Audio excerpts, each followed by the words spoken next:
कलाम खुदा में से आज की जो आयत मुकद्दस है वो फिलिपियों पहला बाब और उसकी 29वीं आयत। Philippians chapter 1 verse 29। और आज का मौजू है हम दुख क्यों उठाते हैं, हम दुखों में से क्यों गुजरते हैं,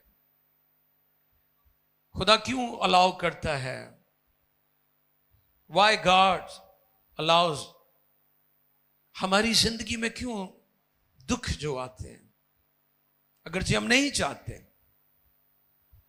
आज इस मौजू पर हम कलाम खुदा में से सीखेंगे। हम दुख क्यों उठाते हैं, Why we suffering। उसका इंग्लिश टाइटल है कि हम दुखों में से क्यों गुजरते हैं, हम दुख क्यों बर्दाश्त हमें करने पड़ते हैं। फिलिपियों पहले बाब की 29वीं आयत मुकद्दसा को हम तिलावत करेंगे। Philippians chapter 1 verse 29।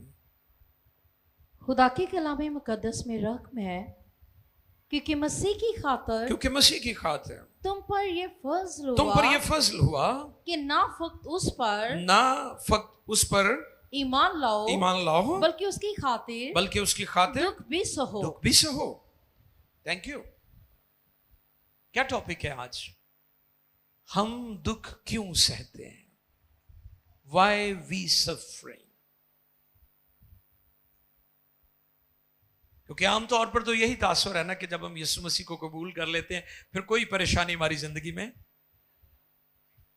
कोई चैलेंज नहीं आता हमारी लाइफ में, कोई मुश्किल नहीं होती। बस हमारे प्रीचर खासतौर पर जो प्रॉस्पेरिटी गॉस्पेल सुनाते हैं, जो वेस्टर्न थियोलॉजी को सुनाते हैं। मैं पिछले दिनों भी ये बात सिखा रहा था कि हमारा कल्चर या हमारी वैल्यूज में क्यों औरत को दुपट्टा लेना चाहिए, हमें क्यों अपने लिबास और अपने आउटफिट जो होता है, आउटफिट जिसे कहते हैं, वो कलाम के मुताबिक होना चाहिए। It's not about culture, it's about scripture. Hallelujah. ये कोई सकाफत या कल्चर की बात नहीं है, ये बाइबल की बात है। बाइबल मुकद्दस हमारे सामने है। हम दुनिया के तमाम जो कल्चर्स हैं, सकाफते हैं, उनकी रिस्पेक्ट करते हैं, लेकिन हमारे लिए सबसे मोतबर बात खुदा के कलाम की होनी चाहिए, जो कुछ बाइबल कहती है। आमीन। जो कुछ खुदा का कलाम कहता है हमें उस पर गौर करना चाहिए। Why we suffering।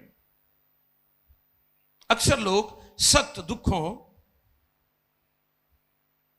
और जानलेवा आजमाइशों में से गुजरते हैं, बाज जिस्मानी, बाज ज़हनी और बाज माली तौर पर बहुत ज्यादा तकलीफ में से गुजरते हैं। और आज फी जमाना खास तौर पर मुल्क पाकिस्तान जैसे जो हमारे खास तौर पर जो थर्ड वर्ल्ड कंट्रीज हैं, उनमें ये बहुत ज्यादा प्रॉब्लम है कि लोग फाइनेंशियली तौर पर बहुत ज्यादा दुखों में से गुजर रहे हैं।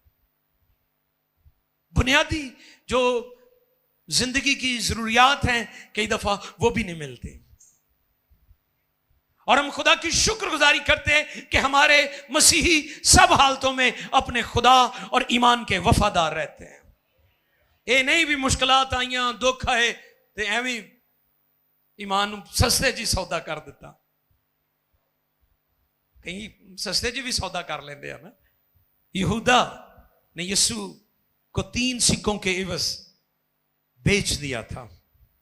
और मैं जब भी ये बात करता हूं तो मैं कहता हूं उसने यीशु का सौदा नहीं किया था।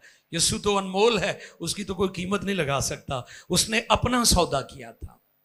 आज भी अगर कोई मसीही चंद सिक्कों की खातर या खुराक या रोटी की खातर अपना ईमान बेच देता है तो याद रखें वो दुनिया का बदनसीब शख्स है, क्योंकि कोई चीज हमें मसीह की मोहब्बत से जुदा नहीं कर सकती। और बाज़ औक़ात ये मुसीबतें या दुख शैतान की तरफ से बिलवास्ता या बिला वास्ता हमारी जिंदगी में आते हैं। और आज चंद एक नुकात मैं आपकी खिदमत में रखूंगा ताकि आप भी जितने यहां पर मौजूद हैं वर्शिप सेंटर में और हमारे नाज़रीन या जितने भी हमें फॉलो करने वाले लोग हैं बाद में भी मैसेज को सुनेंगे, मैं चाहता हूं कि वो कलाम की इन सच्चाइयों को अपनी जिंदगी में गौर से ध्यान से सुने। दुख मसाइब कैसे हमारी जिंदगी में आते हैं, ये पहला नुक्ता है। तो इसका जवाब है, पहला पॉइंट, हमारी अपनी गलतियों और गुनाह के बायस। नोट कर ले इस बात को। सबसे पहला पॉइंट, हमारी अपनी गलतियों और रॉन्ग डिसीजंस, गलत फैसले। जब हम गलत फैसले करते हैं उसके सबब से हम पेन में से, दुख में से गुजरते हैं। गलतियों 6 बाब 7वीं आयत, गैलेशियंस चैप्टर 6 वर्स 7। आओ कलाम खुदा में से इस बात को समझने की कोशिश करें कि हम जब रॉन्ग डिसीजन लेते हैं तो हम फिर दुखों में से गुजरते हैं। गलतियों 6 बाब 7वीं आयत, ध्यान से सुने, कलाम खुदा पर गौर करें। फरेब ना खाओ, खुदा ठट्ठों में नहीं उड़ाया जाता, क्योंकि आदमी जो कुछ बोता है वही काटेगा। क्या लिखा है? आदमी जो कुछ बोता है वही काटे। अगर आपने अच्छा बीज बोया है तो आप अच्छी फसल काटेंगे। जो कोई अपने जिस्म के लिए बोता है वो जिस्म से हलाकत की फसल काटेगा। और जो रूह के लिए बोता है रूह से हमेशा की जिंदगी की फसल काटेगा। Thank you. टोटली आप पर डिपेंड करता है आप किस डायरेक्शन में जाना चाहते हैं। आप हमेशा के लिए खुदा के साथ रहना चाहते हैं या आप खुदा से सेपरेट होना चाहते हैं। जो रूहानी मौत है वो सेपरेशन है। मौत का मतलब अलैदगी है, जुदाई, सेपरेशन। और फिर इसके बारे में जब हम गौर करते हैं तो ये बात हमारे सामने है कि अगर किसी ने कत्ल किया है, वो खुदा के हुजूर रोता है, गिड़गिड़ाता है, खुदा उसे माफ कर देता है, क्योंकि खुदा मुआफ, क्योंकि उसने कत्ल किया है, उसे जेल काटनी पड़ेगी। क्या करना पड़ेगा? क्योंकि उसने कत्ल किया है। और इसी तरह बेशुमार लोग उनकी जिंदगी में ये चीजें वो समझते हैं कि हमने मर्डर कर दिया है, खुदा ने हमें माफ कर दिया है, उन खुली छुट्टी है। क्योंकि आपने गलत काम किया है, आपको उसकी पेन में से गुजरना पड़ेगा। फिर इसी तरह आप शराब पीते हैं, बदकारी करते हैं, बुराइयां करते हैं, आप खुदा के हुजूर जब माफी मांगते तो खुदा आपको माफ कर देता है, लेकिन आपका बदन जो है वो दुख में से गुजरेगा। आपको पता है कि दाऊद को खुदा ने माफ कर दिया था। एक और इंटरेस्टिंग चीज दाऊद के हवाले से, आपको पता है दाऊद ने साउल से भी बड़े बड़े गुनाह किए थे, लेकिन साउल को खुदा ने रद्द कर दिया था, दाऊद को खुदा ने माफ कर दिया था। क्योंकि साउल अपनी गलती की माफी नहीं मांगता था, दाऊद खुदा के हुजूर बड़ी हलीमी और फिरौतनी से झुक जाता था और अपनी गलतियों का इकरार करता था। आज कई लोग गुनाह भी कर देने, चोरी भी कर देने, भैड़े काम भी कर देने, गलत रावां ते भी चल देने ते फखर भी कर देने, अपनी गलती नूं कबूल भी नहीं करते, तौबा भी नहीं करते, ते फिर भी वो कहते ने जी असी खुदा दे। ऐसा नहीं हो सकता। खुदा हमारी मुआफी का दिफा करता है, हमारे गुनाहों का दिफा नहीं करता। खुदा गुनहगार से मोहब्बत करता है, लेकिन गुनाह से उसे नफरत है। सबसे पहला नुक्ता, दुख हमारी जिंदगी में हमारी गलतियों के बायस आते हैं। दूसरा पॉइंट, दूसरों की गलतियों के बायस। किन के बायस? एक वो दुख है जो हमारी अपनी गलतियों की वजह से हम बर्दाश्त कर रहे हैं, और दूसरी वजह किसी होर दी वजह तो असी कई बार यारियां दोस्तियां भी तो असी पालते हैं ना, है ना। और फिर क्या होता है, फिर जो वो काबू आंदा फिर नाल तुसी भी काबू आ जाते। कई दफा हमारी अपनी लानत नहीं होती, हम दूसरों की लानत में शरीक हो जाते हैं। जैसे बनी इस्राइल, आपको पता है बलाम ने 3 बार चाहा कि बनी इस्राइल पर लानत करे, लेकिन वो कामयाब। वाह, इसकी क्या वजह थी? क्योंकि खुदा का जलाल उनके ऊपर था। इब्लीस, बदरूहें, जादू, टूने टोटके, जंतर मंतर, काले पीले जादू के जितने भी हमले आपके ऊपर हों, अगर आप खुदा के जलाल के नीचे हैं तो कोई लानत, कोई अफसून, कोई टूना टोटका आपकी जिंदगी के खिलाफ नहीं चल सकता। लेकिन हां, अगर जलाल उठ गया, खुदा का पाकरू जुदा हो गया, खुदा का हाथ आपसे उठ गया और खुदा आपसे खफा हो गया, तो फिर आप आसानी से ट्रैप हो जाएंगे। फिर इसके बाद बनी इस्राइल गैर कौमों, गैर मबूदों के पास जाते, उनकी कुर्बानियों में शरीक होते, उनके प्रोग्रामों में शरीक होते। वो लानत जो 3 बार बलाम न कर सका, उसके बाद ऑटोमेटिकली उनके ऊपर आ गई, क्योंकि उन्होंने गैर कौम लड़कियों और लड़कों से अपने बच्चों की शादियां रचाई। और वो लानत जो बार बार उसने करना चाहा और ना कर सका, उसके बाद ऑटोमेटिकली उनके ऊपर आ गई। दूसरों की लानत में शरीक हो गए थे। कई दफा अपनी गलतियों से दुख नहीं उठा रहे होते। लिखे जो पराए झगड़े में हिस्सा लेता कुत्ते को है फड़ो, हाँ किसी कुत्ते नो दे कानून मरोड़ो जरा, ਤੁਹਾਡਾ ਹਸ਼ਰੋਂ ने की करना है।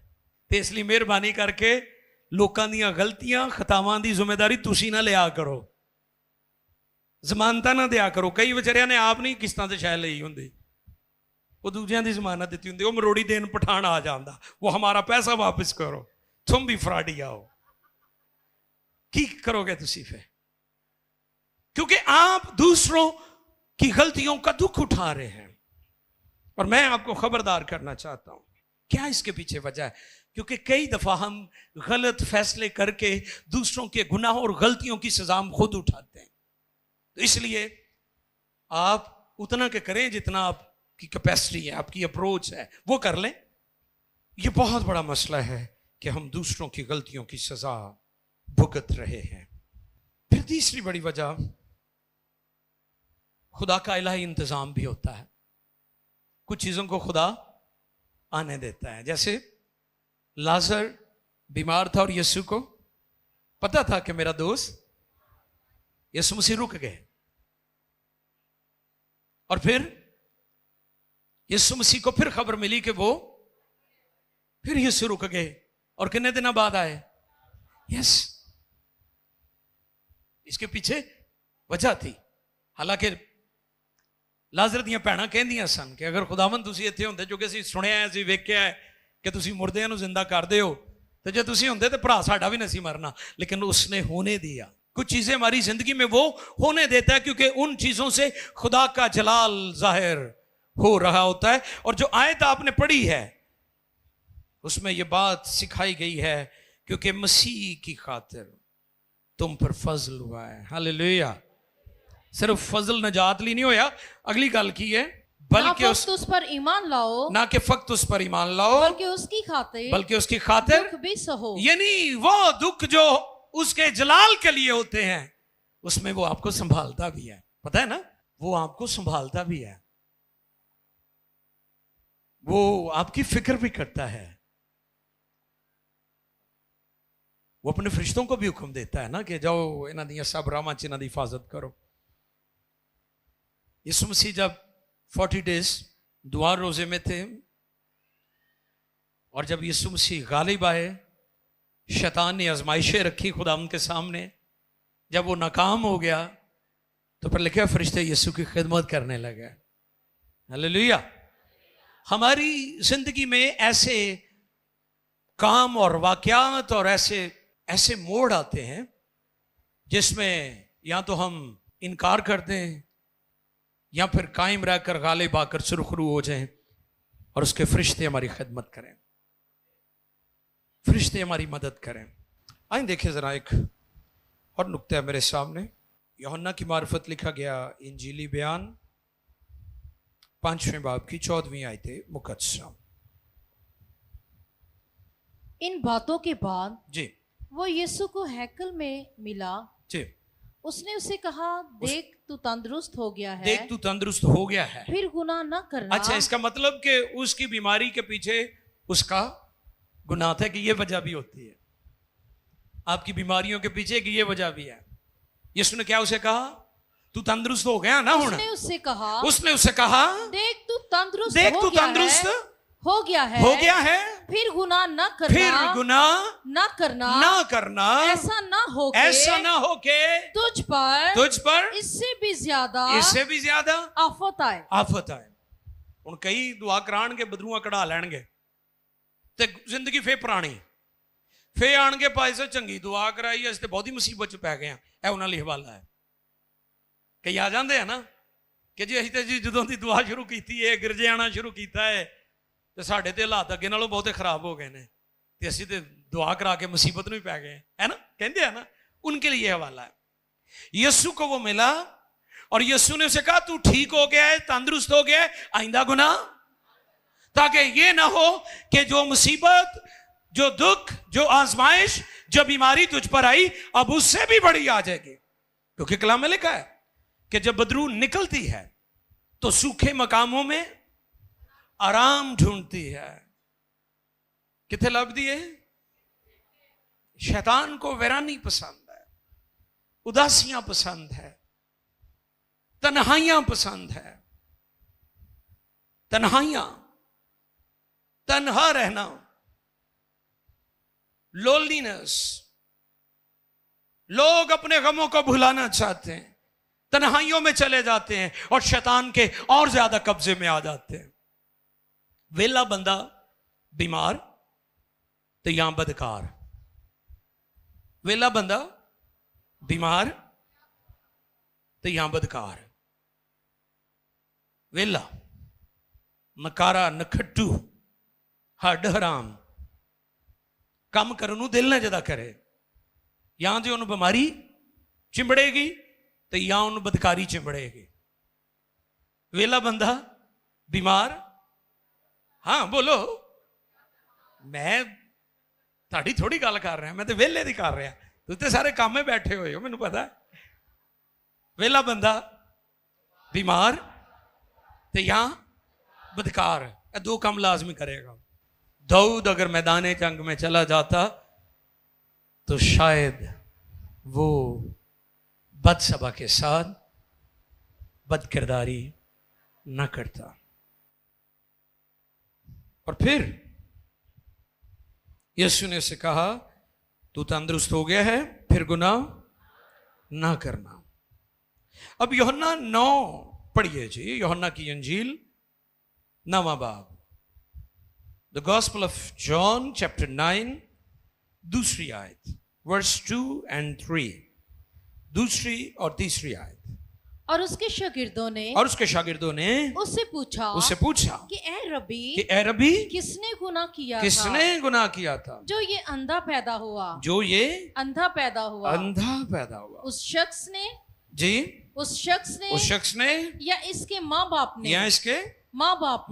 ने। यीशु ने जवाब दिया कि ना इसने गुनाह किया ना इसके माँ बाप ने, बल्कि ये इसलिए हुआ कि खुदा के काम, हालेलुया, किसके काम? खुदा के काम, अगर आपकी जिंदगी में ऐसे दुख हैं जिन दुखों से खुदा के काम और जलाल जाहिर हो रहा है, तो फिर उसके लिए शुक्रगुजारी किया करें। Amen. उसके लिए मलाल ना किया करें। कई दफा हम अपनी बेवकूफियों और नादानियों और गलतियों और खताओं के सबब से मुक्के खा रहे होते हैं। वो मकाम होता है जहां हमें शर्मिंदा होना चाहिए, तौबा करनी चाहिए, खुदा के हुजूर झुकना चाहिए। लेकिन अगर आपकी जिंदगी में कुछ ऐसा हो रहा है जिसमें आपका कोई कसूर नहीं है, जैसे अय्यूब, उसकी जिंदगी में मुसीबतें आई, मुसीबतों के पहाड़, बीमारी, औलाद मर गई, जानवर मर गए, घर तबाह हो गया, तूफानों और आंधियों की नजर हो गया, शैतान ने इंतहा कर दी उसकी जिंदगी में दुखों की, क्योंकि उसके दुख, उसकी मुसीबतें खुदा की मर्जी से थी, तो फिर खुदा ने उसे बहाल भी कर दिया था। और इसलिए कलाम में लिखा है, सादिक कितनी बार गिरे हैं, और फिर सादिक डिगेगा ना तो वो खुदा दे हुजूर चलो एवें डिग पिया तो फे उठ पेगा, तो जो शरीर डिगेगा पिछे नूं डिगेगा, मणका टुट जाएगा ਉਹਦਾ। लिखा है सादिक डिगदा है फे उठ पैंदा है। होवे सही साधक, वैसे साधक मसीह की नहीं मैं गल कर रहा, कईयां दे शनाती कार्ड ते भी साधक मसीह लिखा, मैं ਉਹਦੀ नहीं गल कर रहा। बंदा रासबाज होना चाहिए है, कईयां दा नाम नूर मसीह है तो काम सारे काले ने ਉਹਦੇ। समझ रहे मेरी बात? मैं उनकी बात नहीं कर रहा हूं, मैं उसकी बात कर रहा हूं जिसका किरदार रासबाज है, वो सादिक है, राइचियस पर्सन की बात कर रहा हूं। I am talking about righteous person, वो जो रासबाज है, वो जो रासबाजी की जिंदगी बसर करता है, जो खुदा के खौफ में जिंदगी बसर करता है, मैं उसकी बात कर रहा हूं। अगर वो गिर जाए तो वो पड़ा नहीं रहेगा, उठ पाएगा। और उठ देने, लोग तो गिराना चाहते हैं लेकिन वो उठ जाते हैं। लोग समझते हैं ये गिरा रहेगा, ये प्यार रहेगा, क्योंकि वो सादिक है, वो रासबाज है, उसकी जड़ें खुदा में हैं, और जिसकी जड़ें खुदा में हैं वो कभी गिरा नहीं रहता, वो उठ खड़ा होता है। और फिर जो उठ रहा है वो और खतरनाक हो जाता है शैतान वास्ते, इबलीस के लिए। वो फिर जख्मी शेर बन जाता है, वुंडेड लाइन, जख्मी शेर जैसे होता है। खुदा उसे अकाबो जैसा जोर देता है। जैसे औकाब के बारे में हम जानते हैं कि वो ऊपर चोटियों पर जाकर 40 डेज के लिए फास्टिंग में रहता है, और इसलिए जबूर नवीस कहता, अकाबां दे वांगू तेनू जोर दे के वो तेरी जवानी नू करदा नया है। असर नौ जोर देगा आपको। अगर आप सादिक हैं, रासबाज हैं, ईमानदारी की जिंदगी बसर कर रहे हैं। यूहन्ना 11:4 भी पढ़िए जी, gospel of John chapter 4 verse 11 जी, दोबारा पढ़िएगा। यीशु ने सुनकर कहा, यीशु ने सुनकर कहा कि ये बीमारी मौत की नहीं, बल्कि खुदा के जलाल के लिए है, खुदा के जलाल के लिए है, ताकि उसके वसीला से खुदा के बेटे का जलाल जाहिर हो। हालेलुया, आमीन। कई दफा कुछ चीजें हमारे लिए रुक जाती हैं। मैंने हन्ना पर एक मैसेज दिया था, एक ग्रेट वुमेन के बारे में कि एक अजीम औरत थी। वो औरतों के आलमी दिन के मौके पर मैंने बताया था कि वो बांझ नहीं थी, खुदा ने उसका रहम बंद किया हुआ था। समझ रहे मेरी बात को? खुदा कई दफा कुछ बरकत आपकी रोक रखता है, ठीक टाइम पर अपने मंसूबे और मर्जी के मुताबिक आपके लिए जारी करता है। इसका हरगिज मतलब वो देना नहीं चाहता या आपको मिलेगा नहीं, वो मिलेगा आपको। खुदा से मांगो मिलेगा, उसका वादा है, वो देगा। हालेलुया, खुदा के जलाल के लिए जोरदार ताली। हमें इस बात को अंडरस्टैंड करना है कलाम की रोशनी में कि हमारे साथ अगर कुछ गलत हो रहा है, हम अजियत में से गुजर रहे हैं, हम दुखों में से गुजर रहे हैं, परसिक्यूशन है, इज़हार सानी है, हम उसमें से गुजर रहे हैं, तो इसके पीछे खुदा का मकसद क्या है? इसके लिए आपकी आंखें खुली रहनी चाहिए, क्योंकि खुदा हमें बेटे जानकर हमें तंबीह करता है। देखिए इब्रानियों 12:8 ये फर्जंदियत का सबूत है अगर दुख और मुसीबतें खुदा की तरफ से आपकी जिंदगी में। देखें इब्रानियों 12:8 और फिर उसके बाद 12:8 और 12:10 ये 2 आयात हैं जिनको हम तिलावत करेंगे। पहले 12:8 पढ़िए अच्छी। और अगर तुम्हें वो तंबीह ना की गई, अगर वो तंबीह तुम्हें ना की गई जिसमें सब शरीक हैं, शरीक हैं, तो तुम हरामजादे ठहरे, ना के बेटे। खुदा हमें लावारिस नहीं छोड़ना चाहता, इसलिए भी दुख आते हैं हमारी जिंदगी में। आपको पता है जो लावारिस होते हैं, जिनका कोई मालिक नहीं होता, जिनका कोई बाप नहीं होता, जिनको कोई डांटने और झिड़कने वाला नहीं है,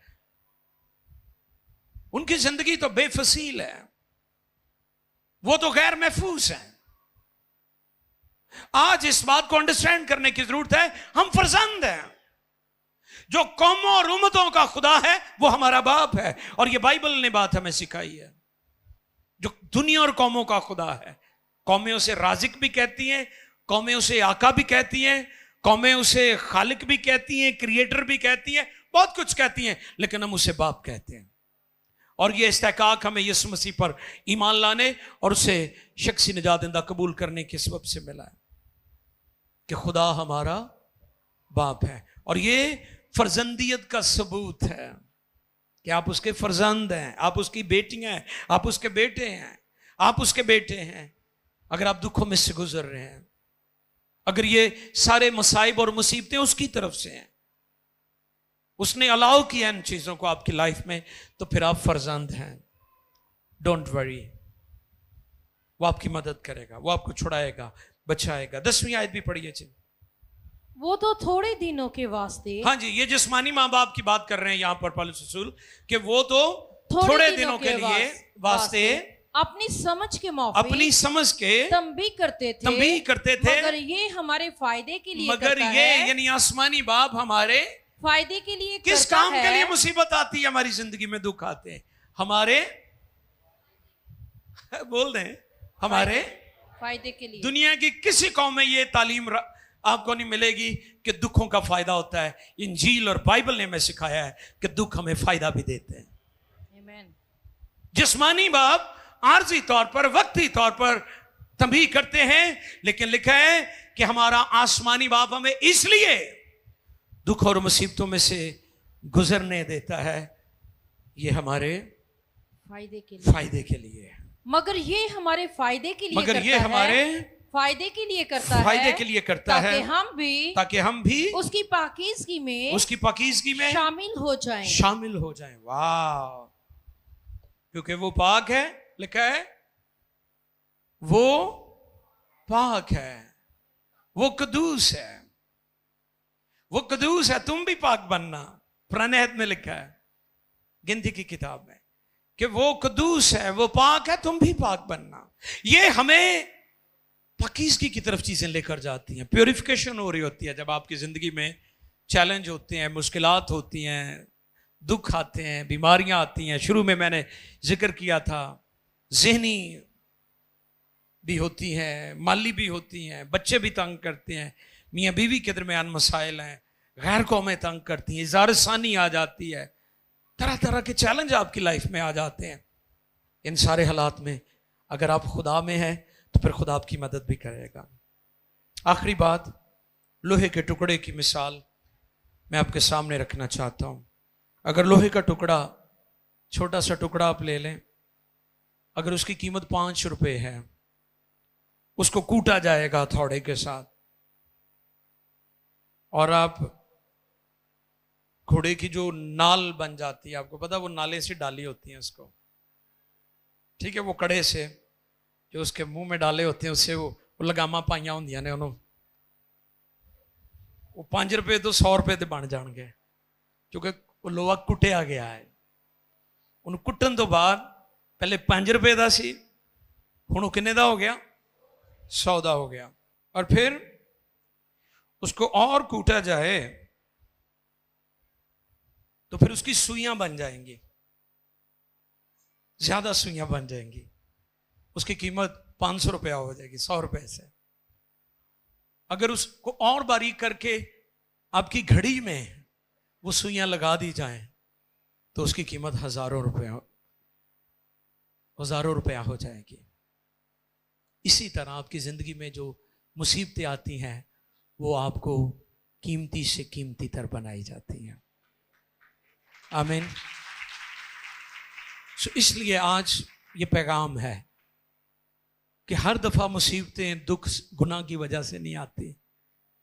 खुदा का पर्पस भी होता है, खुदा का मकसद भी होता है, खुदा अपनी सूरत पर, अपनी छवि पर। आखिरी बात, खुदा चाहता है कि हम बेटे की हम शक्ल हो जाएं। खुदा हमें अपने बेटे की मानिंद बनाना चाहता है। लिखा है, बावजूद बेटा होने के उसने दुख उठाकर फर्माबरदारी सीखी। फर्माबरदारी मिलती नहीं है, सीखी जाती है। फिर से सुने, फर्माबरदारी मिलती नहीं है प्लेट च रख के या विरासत च, ये सीखनी पड़ती है।